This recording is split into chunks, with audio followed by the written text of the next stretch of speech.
At so yun mga bossing, so ganito yung aming pagsiset up ng paglalagay ng board namin na Hardiflex, no? So bali yung ginagamit nga pala namin is blind rivet lamang kasi manipis lang yung ating board. So ngayon pag makakapal na yung board natin, pwede tayong gumamit ng mga self-drilled screw. So para mas maganda. Pero ngayon pag ganyang maninipis lang, hindi nga kami gumagamit ng screw kasi baka lumampas na yung ulo niya, no? Kasi nga sabi ko sa inyo manipis lang. And then sa kita ninyo dito, sa gilid kami nag-uumpisa. Sa tabi. Ayan o, sa tabi. Tapos, one-sided lang yung siruho namin. Mas mabilis yung ganitong proseso ng trabaho. Isa pa, mamamaximize natin yung materialis natin. And then pagkatapos, nakikita ninyo, di ba? Itong dugsungan na yan, ngayon pa lang natin lalagyan ng bridging yan. Ito yung ilalagay naming bridging dyan, mga bossing. Ngayon, sa pag-actual naman ito, ito ay 4 feet din, kasing lapad ng board. I-actual lang natin, and then pagka-actual natin, tsaka natin susulatan yung tatamaan ng ating mga gugupitin.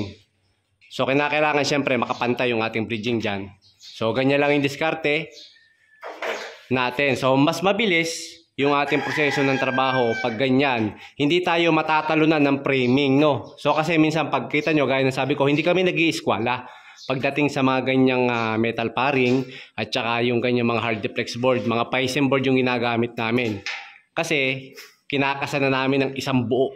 So, sumusukat lang kami sa kabila, sa side, sa isang gilid ng 4 feet, and then dito sa kabila, 4 feet, hanggang dito sa dulo, 4 feet, and then tsaka namin ilalagay yung isang buo na board.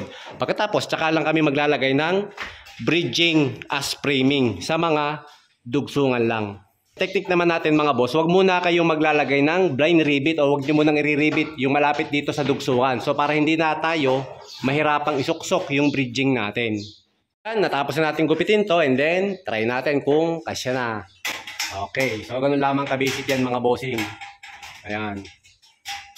So diba, basic na basic yung paglalagay ng ating bridging. So next na gagawin natin, reminder ko lang sa inyo ulit mga boss. So pag nagkakabit tayo, naglalagay tayo ng mga blind rivet natin, make sure nakalubog yan.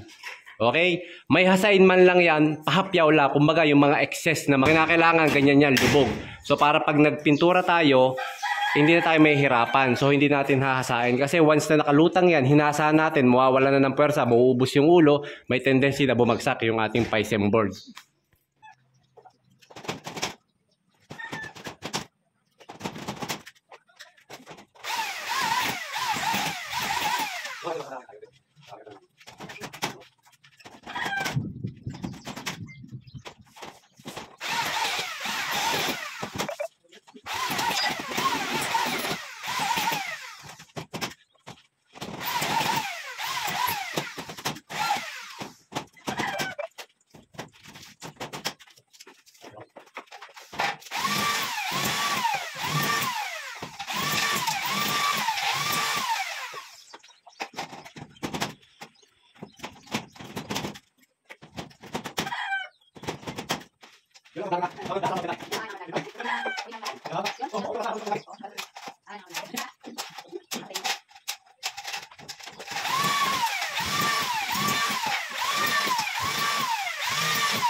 Ano